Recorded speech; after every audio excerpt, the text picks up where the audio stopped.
कहानी की शुरुआत में हम ईडन नाम के एक लड़के को देखते हैं जो अपने अपार्टमेंट में सो रहा होता है। तभी उसकी आंख एक अजीब सी आवाज से खुलती है, जिसे सुनकर ईडन बहुत ज्यादा घबरा जाता है और वो सीधा जाकर दरवाजे में बने एक छोटे से होल से बाहर देखने लगता है, लेकिन बाहर कोई भी नहीं होता। जिसके बाद ईडन आकर टीवी ऑन कर देता है, मगर टीवी पर सिग्नल नहीं आ रहे थे और स्क्रीन पर एक इमरजेंसी वार्निंग चल रही थी। ये देखकर ईडन को कुछ अजीब लगता है कि अचानक सिग्नल कैसे चले गए और ये इमरजेंसी वार्निंग क्यों आ रही है। वो ये सोच ही रहा होता है कि तभी उसे बाहर से लोगों के तेज चिल्लाने की आवाज आने लगती है। वो फौरन खिड़की की तरफ भागता है और जैसे ही वो अपनी बालकनी में पहुंचता है तो उसके होश उड़ जाते हैं। वो देखता है कि लोग यहाँ वहाँ भाग रहे हैं, जैसे कुछ बड़ा होने जा रहा हो। ईडन को कुछ समझ नहीं आ रहा होता कि यह सब क्या चल रहा है और तभी वह देखता है कि एक हेलीकॉप्टर उसके पास वाली बिल्डिंग से टकराकर क्रैश हो गया है। ये देखकर ईडन के पैर तले जमीन खिसक जाती है और तभी उसकी नजर नीचे एक बच्ची पर पड़ती है जो भीड़ में शायद खो गई थी और अकेली खड़ी थी। ईडन उसे देखकर लोगों को उस बच्ची की मदद के लिए चिल्लाने लगता है, लेकिन अगले ही पल वो छोटी बच्ची अपने आसपास के लोगों पर हमला करना शुरू कर देती है और लोगों को काटने लगती है। यह देखकर ईडन समझ जाता है कि लोग ज़ॉम्बी बनते जा रहे हैं। डर के मारे ईडन जल्दी से बालकनी से निकलकर अपने अपार्टमेंट में घुस जाता है और तभी वहाँ एक आदमी ईडन के घर आता है, जिसे देखकर ईडन बहुत ज्यादा डर जाता है क्योंकि ईडन समझ रहा था कि यह भी ज़ॉम्बी है। दरअसल यह ईडन का पड़ोसी होता है और वह ईडन को बताता है कि डरो मत, मैं ज़ॉम्बी नहीं हूँ। वह कहता है कि मेरे सभी दोस्त ज़ॉम्बी बन गए हैं और उन्होंने मुझ पर हमला कर दिया था, लेकिन मैं उनसे खुद को बचाते हुए तुम्हारे घर में घुस गया। इसके बाद ईडन का पड़ोसी बाथरूम का पूछता है। ईडन उसे बाथरूम का रास्ता बता देता है और जब वह बाथरूम की तरफ जा रहा होता है तब ईडन उसकी गर्दन पर ज़ॉम्बी के काटने का निशान देख लेता है, जिसे देखकर ईडन समझ जाता है कि इसका पड़ोसी अब जल्द ही ज़ॉम्बी बनने वाला है। इसलिए ईडन अपनी सेफ्टी के लिए एक चाकू उठा लेता है। कुछ देर बाद ईडन का पड़ोसी बाथरूम से होकर आता है और वह ईडन के हाथ में चाकू देखकर समझ जाता है कि ईडन मुझे ज़ॉम्बी समझकर मारने वाला है। तब वह ईडन से कहता है कि देखो, मैं ज़ॉम्बी नहीं हूँ। यह कहते ही उसकी आंखें बदलने लगती हैं और यह देखकर ईडन समझ जाता है कि इस पर वायरस का असर होने लगा है। तब ईडन अपने पड़ोसी से कहता है कि मेरे घर से निकलो, नहीं तो मैं तुम्हें मार दूंगा। अब न चाहते हुए भी ईडन का पड़ोसी उसके घर से निकल जाता है। जब ईडन दरवाजे के होल से देखता है तो वहाँ मौजूद ज़ॉम्बी ईडन के पड़ोसी पर टूट पड़ते हैं। यह देखकर ईडन बहुत ज्यादा घबरा जाता है और वह जल्दी से दरवाजे को अच्छी तरह से लॉक कर देता है। कुछ देर बाद जब थोड़ी शांति होती है तो वो न्यूज रिपोर्ट सुनता है जो इस इन्फेक्शन के बारे में बता रहे होते हैं। रिपोर्टर बताती है कि यह वायरस पूरे शहर में फैल चुका है, इसलिए जो कोई भी इस वायरस से इन्फेक्टेड नहीं हुआ है उसे चाहिए कि वह बाहर बिल्कुल भी न निकले और अपने घर की सभी खिड़कियां और दरवाजे बंद करके अपने घर में रहे। यहाँ ईडन अपनी फैमिली को कॉल करने की कोशिश करता है, लेकिन सारी लाइनें बिजी होती हैं। जब वह अपनी मैसेज बॉक्स चेक करता है तो उसे अपने पेरेंट्स के कुछ मैसेज मिलते हैं। ईडन के पेरेंट्स ने मैसेज में लिखा था कि पूरे शहर में ज़ॉम्बी फैल चुके हैं, जिस वजह से हमें तुम्हारे पास आने में टाइम लगेगा, इसलिए तुम घर से बाहर बिल्कुल भी मत निकलना और हमारा इंतजार करना। इस तरह से शाम हो जाती है। ईडन अपनी बालकनी में बैठकर बाहर का नजारा देखने लगता है। बाहर पूरा शहर वीरान हो चुका था और हर जगह आग लगी हुई थी। ये सब देखकर ईडन पूरी तरह से टूट जाता है और वो सोचने लगता है कि इस तरह के हालात में आखिर वो अकेले कैसे जिंदा रहेगा। अब ईडन इन मुश्किल हालात में सरवाइव करने के लिए वो अपने पूरे अपार्टमेंट में छोटे छोटे मोटिवेशनल नोट्स लगा देता है, ताकि इन नोट्स को देखकर उसे हिम्मत मिलती रहे, और वो मिरर पर डे 1 लिख देता है। ईडन को पता चल जाता है कि यह ज़ॉम्बी वायरस कई महीनों तक भी चल सकता है, इसलिए वह इन मुश्किल हालात में घर में अपने लिए एक सेफ जगह बना लेता है ताकि वो हर आने वाले खतरे के लिए तैयार रहे। इस तरह से दिन गुजरते हैं और एक हफ्ता बीत जाता है। रात को वो अपने लैपटॉप पर अपनी एक वीडियो रिकॉर्ड करता है जिसमें वह बताता है कि इस बंद अपार्टमेंट में उसके दिन कैसे गुजर रहे हैं। साथ ही वो अपने पेरेंट्स को भी कॉल करने की कोशिश करता है, पर मोबाइल का सिग्नल काम नहीं कर रहा होता। वक्त के साथ साथ अब ईडन को अकेलापन महसूस होने लगता है और एक दिन जब उसे पता चलता है कि उसके किसी भी नल में पानी नहीं आ रहा है तो यह देखकर वह बहुत ज्यादा परेशान हो जाता है और ऊपर से ईडन के पास खाना भी काफी कम बचा था, इसलिए वह थोड़ा सा खाना खाकर गुजारा करने लगता है। ईडन ज़ॉम्बियों से घिरे हुए शहर के बीच में अकेला फंसा हुआ था। उसे कुछ खबर नहीं थी कि बाहर की दुनिया में क्या चल रहा है। एक दिन ईडन जब लैपटॉप में कुछ देख रहा होता है तभी उसे किसी के आहट सुनाई देती है। वो जल्दी से खुद की सेफ्टी के लिए एक बेसबॉल बैट ले लेता है और तभी हम देखते हैं कि छत में बने वेंटिलेशन के रास्ते से एक इन्फेक्टेड लड़की ईडन के अपार्टमेंट में कूद जाती है। यहाँ ईडन फौरन छिप जाता है और जब वह लड़की धीरे धीरे धीरे उसकी तरफ बढ़ रही होती है, तब ईडन मौका देखकर पीछे से उस लड़की के सिर पर अटैक कर देता है, जिससे उसकी वहीं पर मौत हो जाती है। जिसके बाद ईडन जल्दी से जाकर एक सर्फ बोर्ड से उस रास्ते को बंद कर देता है ताकि यहाँ से दूसरा कोई ज़ॉम्बी अंदर ना आ सके। इस तरह से दिन गुजरते हैं और ईडन जैसे तैसे करके जिंदा रहने की जंग लड़ रहा होता है। एक दिन जब वह अपनी एक और रिकॉर्डिंग कर रहा होता है, उसे अपने फोन की घंटी सुनाई देती है। वो जल्दी से फोन उठा लेता है और देखता है कि उसकी माँ का एक वॉइस मैसेज आया है। उसकी माँ बताती है कि हम लोग शहर के काफी करीब आ चुके हैं और कुछ ही घंटों में तुम्हारे पास पहुंचने वाले हैं। इससे पहले कि ईडन की माँ अपनी बात पूरी कर पाती, तभी उन्हें कुछ इन्फेक्टेड लोग घेर लेते हैं। ईडन वॉइस मैसेज के आखिरी कुछ सेकंड्स में अपने माँ बाप की चीखें सुनता है और फिर मैसेज बंद हो जाता है। ये सब सुनकर ईडन समझ जाता है कि उसके पेरेंट्स अब मर चुके हैं। ईडन बहुत ज्यादा रोने लगता है क्योंकि अब उसके पास जीने की कोई वजह नहीं थी। वह एक बेसबॉल बैट उठाकर यहाँ से भागने का प्लान बनाता है। घर से बाहर निकलते ही उसे ढेर सारे इन्फेक्टेड लोग दिखाई देते हैं। तभी उसकी नजर अपने पड़ोसी पर पड़ती है जो अभी तक जिंदा था, लेकिन वह बुरी तरह से घायल था, जिस वजह से वह ईडन पर हमला नहीं कर सकता था। इसके बाद ईडन बिल्डिंग से बाहर निकलने का कोई रास्ता ढूंढने की कोशिश करता है, लेकिन उसे कोई रास्ता नहीं मिलता क्योंकि हर एक जगह ज़ॉम्बी खड़े थे, जिसे देखकर ईडन समझ जाता है कि वह इतने सारे इन्फेक्टेड लोगों के बीच यहाँ से नहीं निकल सकता। और अब जैसे ही वह अपने अपार्टमेंट की तरफ जाता है, तभी इन्फेक्टेड लोग ईडन पर हमला कर देते हैं, लेकिन ईडन जैसे तैसे करके उनसे खुद को बचाकर अपने अपार्टमेंट में घुस जाता है और फ्रिज को दरवाजे के सामने लाकर दरवाजे को अच्छी तरह से बंद कर देता है ताकि बाहर से कोई भी इन्फेक्टेड दरवाजा तोड़ न सके। अब न चाहते हुए ईडन को फिर से अपने घर में रहना पड़ता है। कई हफ्तों से घर में अकेले रहने की वजह से ईडन पूरी तरह से टूट चुका होता है। ईडन का इन हालात में जीना मुश्किल हो गया था और तभी पूरे शहर की बिजली चली जाती है। ये देखकर ईडन और भी ज्यादा गहरे सदमे में चला जाता है और वह सोचने लगता है कि अब मैं आगे की जिंदगी कैसे गुजारूंगा। न खाने पीने को कुछ है, न सिग्नल और न ही बिजली है। ये सब सोचकर ईडन अपने आप को और ज्यादा अकेला महसूस करने लगता है। इसके बाद ईडन अपनी जिंदगी से तंग आकर अपना लैपटॉप ऑन करता है और उसमें वीडियो रिकॉर्ड करने लगता है। वह कैमरे में देखकर कहता है कि आज वायरस को फैले हुए 42 डेज हो चुके हैं। वह बताता है कि मैंने जिंदा रहने के लिए सब कुछ कर लिया, लेकिन अब मैं और बर्दाश्त नहीं कर सकता। मैंने पिछले 2 दिनों से न खाना खाया है और न ही पानी पिया है। वह कहता है कि इस तरह घुट घुट कर जीने से अच्छा है कि मैं अपनी जान दे दूं। इसके बाद वह पूरे 42 दिन इस मुश्किल हालात में जीने के बाद सब कुछ खत्म करने का फैसला करता है और जैसे ही वह खुद को लटकाने वाला होता है, तभी उसकी नजर सामने एक बिल्डिंग पर जाती है जहां उसे एक लड़की दिखाई देती है। इतने दिनों बाद लड़की को देखकर ईडन एकदम शॉक रह जाता है और ईडन को जीने की एक नई उम्मीद मिल जाती है, पर तभी उसका पांव चेयर से स्लिप हो जाता है और वो तड़पने लगता है। लकीली रस्सी टूट जाती है और ईडन की जान बच जाती है। उसके बाद ईडन फौरन खिड़की के पास जाकर उस लड़की को गौर से देखने लगता है। एक जिंदा लड़की को देखकर उसे अपनी आंखों पर यकीन नहीं हो रहा था, क्योंकि वह पिछले 42 दिनों बाद किसी इंसान को देख रहा था। तभी वो लड़की भी ईडन को देख लेती है, लेकिन वो लड़की जल्दी से विंडो का पर्दा बंद कर देती है क्योंकि वो उसे ज़ॉम्बी समझने लगी। अगले दिन ईडन खिड़की के पास जाता है जहां वह उस लड़की को फिर से देखता है। अब इससे पहले कि वह लड़की फिर से ईडन को ज़ॉम्बी समझकर छिप जाती, ईडन जल्दी से एक पेपर पर हाई लिखकर उसकी तरफ हाथ हिलाता है। ये देखकर वो लड़की समझ जाती है कि ईडन कोई ज़ॉम्बी नहीं बल्कि इंसान है और वो लड़की ये देखकर काफी खुश हो जाती है। उसके बाद ईडन एक पेपर के जरिए उस लड़की को अपना नाम बताता है। ये देखकर वो लड़की भी अपना नाम एवा बता देती है। एवा ईडन से पूछती है कि क्या तुम्हारे पास खाने पीने को कुछ है। तब ईडन उसे बताता है कि मेरे पास खाने को तो कुछ नहीं है, लेकिन पीने के लिए ढेर सारा पानी है। उसके बाद एवा देखती है कि उसके घर के दरवाजे के पास ज़ॉम्बी आ चुके हैं, जिस वजह से एवा पर्दा बंद करके जाने लगती है। लेकिन जाने से पहले ईडन पेपर पर लिखकर एवा से पूछता है कि क्या कल भी हम इस तरह से बात कर सकते हैं,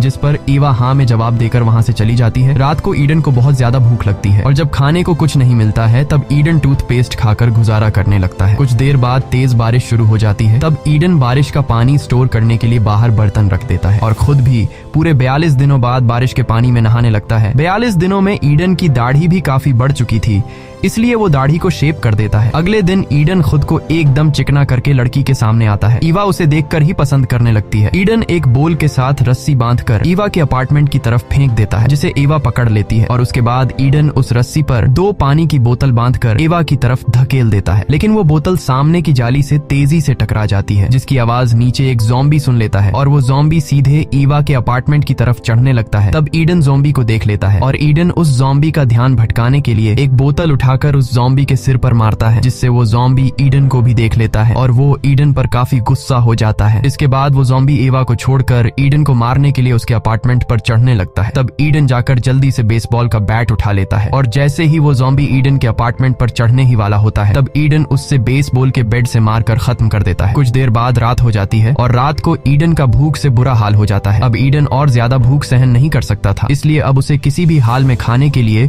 कुछ ढूंढना होगा। जिसके बाद वह पड़ोसी के घर में जाकर खाना पीना ढूंढने का फैसला करता है और जैसे ही वह अपने अपार्टमेंट से बाहर निकलता है तो उससे सामने अपने पड़ोसी की लाश दिखाई देती है। जिसके बाद ईडन अपने पड़ोसी के पॉकेट चेक करता है तो उसे पड़ोसी की जेब में उसके घर के चाबियों का गुच्छा मिल जाता है और तभी उसे कुछ ज़ॉम्बियों के आने की आवाज सुनाई देती है। अब ईडन बुरी तरह से फंस चुका था, वो उन ज़ॉम्बियों से भाग भी नहीं सकता था। लेकिन यहाँ ईडन समझदारी से काम लेते हुए अपनी पड़ोसी की लाश के साथ लेट जाता है और एक लाश होने का नाटक करता है। ईडन का यह चालाकी काम कर जाता है और सभी ज़ॉम्बी उसके ऊपर से होते हुए आगे निकल जाते हैं। जिसके बाद ईडन धीरे धीरे अपने पड़ोसी के घर के अंदर घुस जाता है। घर के अंदर घुसते ही वह देखता है कि सामने बेड पर एक लड़की लेटी हुई है, लेकिन ईडन उसके करीब जाने से डर रहा होता है, इसलिए ईडन पहले उसके ऊपर हेलमेट गिरा देता है, यह देखने के लिए कि यह लड़की जिंदा है या फिर मर गई है। लेकिन वह लड़की हेलमेट लगने के बाद भी नहीं हिलती, जिसे देखकर ईडन समझ जाता है कि यह लड़की मर चुकी है। उसके बाद ईडन सीधे किचन की तरफ जाता है, जहां उसे थोड़ा बहुत खाना मिल जाता है और ईडन जब घर की ओर जांचबीन करने लगता है तब उसे जरूरत का ढेर सारा सामान मिल जाता है, जिससे ईडन एक बोरी में भरकर उठाता है और जैसे ही ईडन वहां से निकलने वाला होता है तभी एक इन्फेक्टेड उस पर हमला कर देता है। अब उससे पहले कि वह इन्फेक्टेड ईडन को काट पाता तभी ईडन एक टेबल लैंप से ज़ॉम्बी के सिर पर वार करता है, लेकिन इस वार से उस ज़ॉम्बी का ज्यादा कुछ बिगड़ नहीं पाता और अब भी वह ईडन पर हमला करने लगता है। तब ईडन आइस एक्स का इस्तेमाल करके उस इन्फेक्टेड को हमेशा के लिए खत्म कर देता है। इसके बाद जब वो बाहर निकलता है तो वो देखता है कि बाहर कई सारे ज़ॉम्बी खड़े हैं, जहां ईडन धीरे धीरे उन ज़ॉम्बी से बचते हुए अपने अपार्टमेंट में घुस जाता है। घर आते ही वो जल्दी से अपने कपड़े उतार देता है और अपनी बॉडी को चेक करने लगता है कि कहीं मुझे ज़ॉम्बी ने तो काटा नहीं है, लेकिन उसकी बॉडी पूरी तरह से सेफ थी। ये देखकर ईडन खुश हो जाता है। इसके बाद वो पड़ोसी के घर से लाए बैग को चेक करता है, जिसमें उसे 2 वॉकी टॉकी मिलती हैं, जिसे देखकर ईडन फैसला कर लेता है कि इनमें से एक वॉकी टॉकी वो ईवा को दे देगा ताकि ईवा मेरे साथ कांटेक्ट कर सके। इसके बाद ईडन अपने कपड़ों से एक रस्सी बनाकर बालकनी से नीचे उतरने लगता है। जैसे ही वो जमीन पर पहुंचता है ईडन चुपचाप आगे बढ़ने की कोशिश करता है। ईडन के आसपास ढेर सारे ज़ॉम्बी खड़े होते हैं। तब ईडन चुपके से एक वॉकी टॉकी ईवा के अपार्टमेंट में फेंक देता है, जिसकी आवाज इन्फेक्टेड लोग सुन लेते हैं और वो इन्फेक्टेड ईडन के पीछे लग जाते हैं। ईडन जल्दी से एक बालकनी पर चढ़कर छिप जाता है। रात का अंधेरा होने की वजह से वो ज़ॉम्बी ईडन को देख नहीं पाते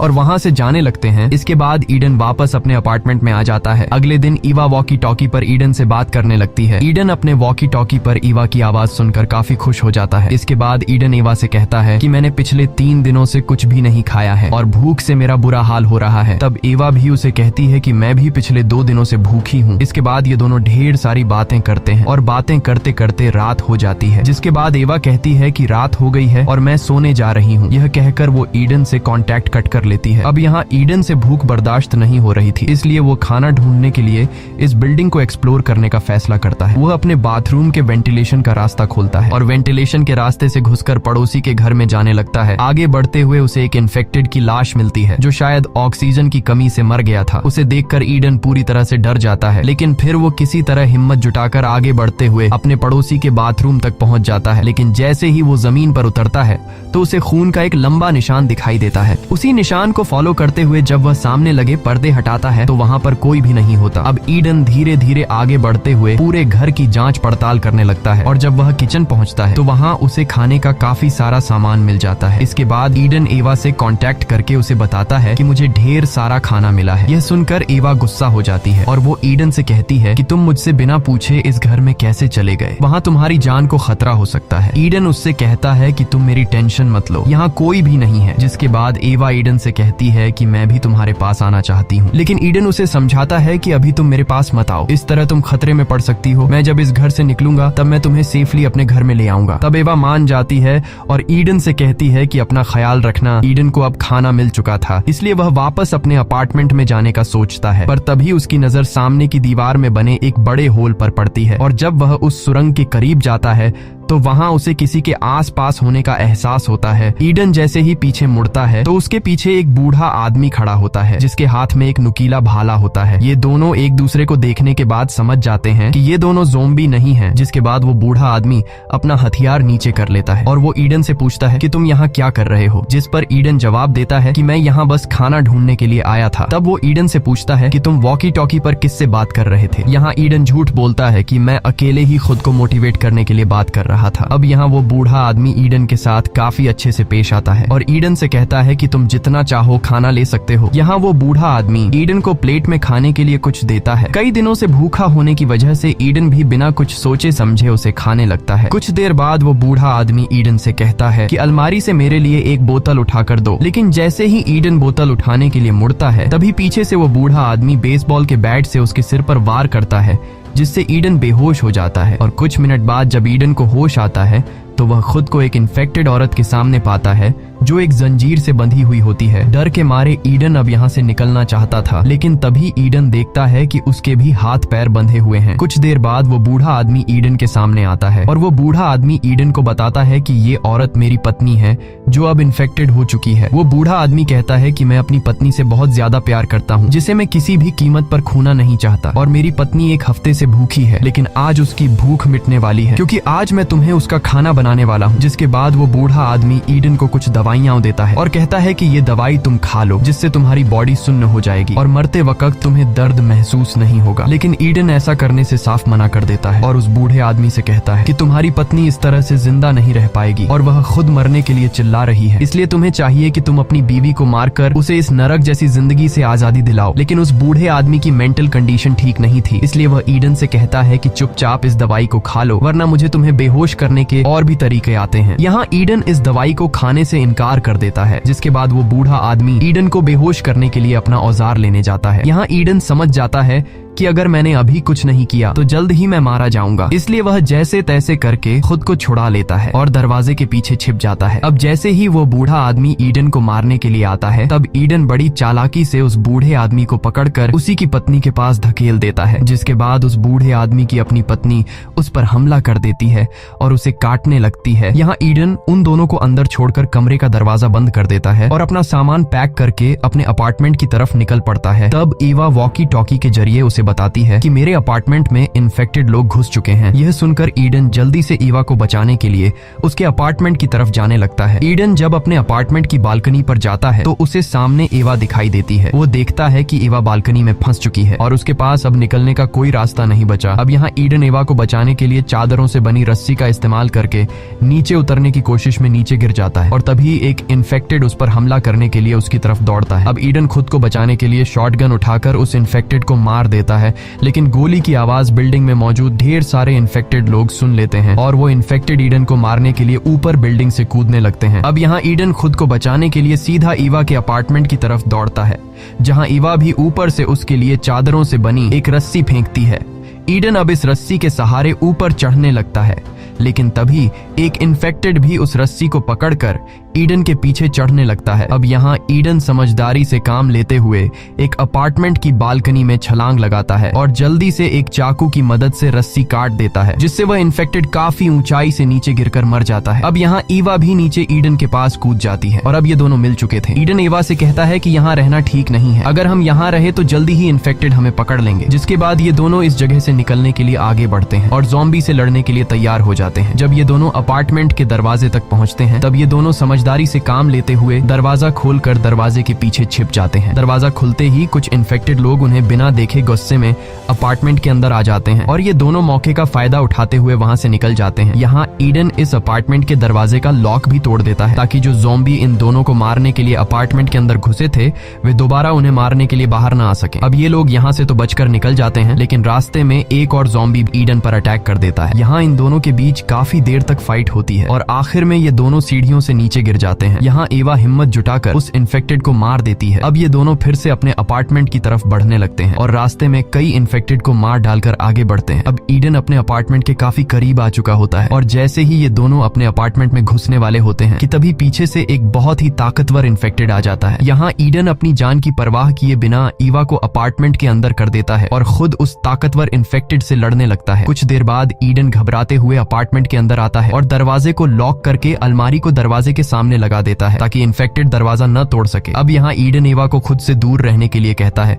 और उसे बेसबॉल का बैट पकड़ाकर कहता है कि मुझे मार डालो क्योंकि मैं इन्फेक्टेड हो चुका हूँ। जल्द ही मैं अपने आप पर कंट्रोल खो दूंगा और मैं नहीं चाहता कि इन्फेक्टेड होने के बाद कहीं मैं तुम्हें नुकसान न पहुंचा दूं, इसलिए तुम्हें मुझे मारना होगा। लेकिन एवा ऐसा करने से मना कर देती है क्योंकि ईडन ने उसे बचाने के लिए अपनी जान खतरे में डाल दी थी। अब जब एवा ईडन को मारने से मना कर देती है तब ईडन बिल्डिंग से कूदकर खुद की जान लेने का फैसला करता है। यहाँ ईडन एवा से कहता है कि तुम वेंटिलेशन के रास्ते से होते हुए मेरे पड़ोसी के घर चले जाना जहाँ तुम्हें ढेर सारा खाना मिलेगा। अब यहाँ कूदने से पहले ईडन जब अपनी शर्ट उतारता है और अपनी बॉडी को चेक करने लगता है तब उसे अपनी बॉडी पर किसी भी तरह का काटने का निशान नजर नहीं आता, यानी कि उसको ज़ॉम्बी ने नहीं काटा था। ये देखकर उसकी खुशी का ठिकाना नहीं रहता। जिसके बाद ये दोनों एक दूसरे को गले लगाते हैं और ये दोनों अब एक साथ मिलकर तब तक इस बिल्डिंग में सरवाइव करने का फैसला करते हैं जब तक ये ज़ॉम्बी वायरस खत्म नहीं हो जाता। मूवी के एंड में हमें टीवी पर दिखाया जाता है कि गवर्नमेंट ने इस वायरस का वैक्सीन ढूंढ लिया है और अब जल्दी ही हालात फिर से नॉर्मल हो जाएंगे। इसी के साथ ये कहानी खत्म हो जाती है। अगर आपको ये वीडियो अच्छी लगी हो तो हमारे चैनल को सब्सक्राइब और वीडियो को लाइक जरूर कीजिएगा।